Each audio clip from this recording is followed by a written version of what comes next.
Hey guys, in this video I'm going to show you how you can install Xcode on your Mac operating system. So Xcode is an IDE which you can use to develop many different applications for iOS, Mac or iPhone or many different programming languages. So I want to install Xcode so that I can have the support for C and C++ compilers, and that is the reason I will be installing Xcode for me, but it supports many other languages like Swift or Objective-C, or you can also develop many other kinds of app. So let's see how we can install Xcode on our Mac operating system. So for that, you just need to click on this App Store icon. If it's not visible on the menu bar, you can also search for the App Store here in the Spotlight search and then click on the App Store icon from here. It's going to open this App Store in this format, and then here search for Xcode and then search for the Xcode. So you can see this Xcode result. So we are going to just click on this option for the download. So just click on this small icon which is on the right top corner, and once you click on this option, it's going to prepare to download the Xcode, and then it's going to start the installation of Xcode. Now Xcode is around 7 to 10 GB file, so it's going to take some time to download this file, right? So let's wait for the Xcode to finish installation. Now while this download is getting finished, we can also check. For example, I wanted the support for C-lang to compile C or C++ uh, programming languages, right? So for that, we are going to open the terminal. So just go to the Spotlight and search for terminal.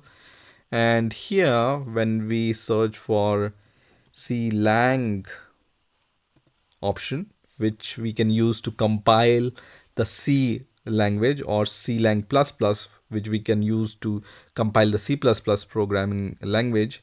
When you just type this and then space hyphen version, for example, and then press enter, it's going to give you this kind of result that no developer tools were found requesting install. And when you just minimize this, it's going to show you this kind of window here. For now, I'm going to cancel this, but essentially when we install Xcode, these tools also will be installed. So we will wait for the installation to finish, and once again we will try to give this command and see if those tools are installed, right? And we will also try to compile the C or C++ program to see if that works. So for now, I'm going to just close this terminal. You also need to right click on this terminal option and then click on quit, so it's fully exited. And then in between, you can see these kind of pop-ups which says multiple extensions added, Xcode added multiple extensions. You can manage extensions in login items and extensions. And you can see now, once Xcode is fully downloaded and installed, you will be able to see the open button here, right? So let's click on this open button. You can also see the Xcode icon in the apps now once it's installed. So when you click on this apps icon here, you will see Xcode in the result, or I can just search for Xcode in the apps section. Also, you can see here I have this Xcode option visible here now in the apps, right? So I can click on this Xcode option and then minimize this App Store option. And now you can see when I click on the Xcode, first of all, I need to agree with all those license terms and conditions. So I'm going to click on agree here, and then I'm going to give my MacBook's password. So it's going to ask me for my MacBook's password, which I use to log into my Mac operating system. So let me give that and then click on OK. And now I can see this kind of window. So here I can choose the platform support. So all these kind of platform supports are available. So for me, I want to use the Xcode to develop C or C++ applications, right? So I can leave the first option, which is already the built-in option. But if you want to create the iOS apps, then you can leave this as checked, which is iOS 26.2, right? So let me just uncheck this because for now I don't want or I don't plan to create any iOS apps, and it will save me around 8 GB of space also, right? But if you want to develop iOS app, you can just leave this checkbox as checked, and then it's going to install the support of that platform, right?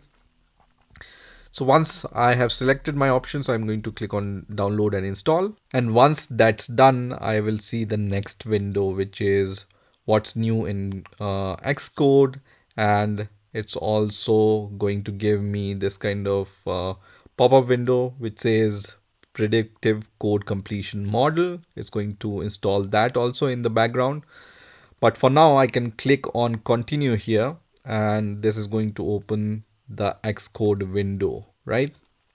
So from here, I can create a simple project. So I can just click on create a new project from here. And then it's going to give me the option to create some project. So you can see it has the support for iOS, macOS, and other platforms. I want the support for macOS, and I just want to create a very simple command line tool. So I'm going to choose the command line tool and then click on next. And then I'm going to give my project name. Let's say demo CPP project. And here under the languages, I have few different options. I will select C++ from here and then click on next. And then it will ask me where I want to save this project. So I will choose documents folder, which is also by default selected, and I'm going to click on create. And this project will be created in my documents folder, right? Now I have this project related settings option, but for now I want to just open this main.cpp file where my sample project is there, right? So this is the sample code which is created by Xcode for me. So now let's try to build and run this program. So for this, I can click on the product option here and I can either run it, but first of all, let's build this program. So I can select the build option, which is going to compile this C++ program, and it says build succeeded. And now let's try to run it. So once again, product and then click on run, which is going to open this kind of terminal, and it will print the outcome of this C++ program, which is hello world, right? I can also add some more exclamation point and then press command S to save this, and then once again build and run it, right? So build succeeded, and then let's run it, and this time I will see this output with extra exclamation marks, right? So everything is working fine. Similar way you can create the C program, and it's also going to work. Now I also mentioned that it's going to install the CLang support, right? We have already tested that C++ program is working, but let's open the terminal here to check if CLang command is working, right? Once terminal opens, just give this command clang space hyphen hyphen version, and this time I get the different output, which is the version of CLang. That means CLang is properly installed, and now I can even use CLang command to compile the C++ program from the terminal itself, right? So this is how you can install Xcode on your Mac operating system. I hope you've enjoyed this video, and I will see you in the next video.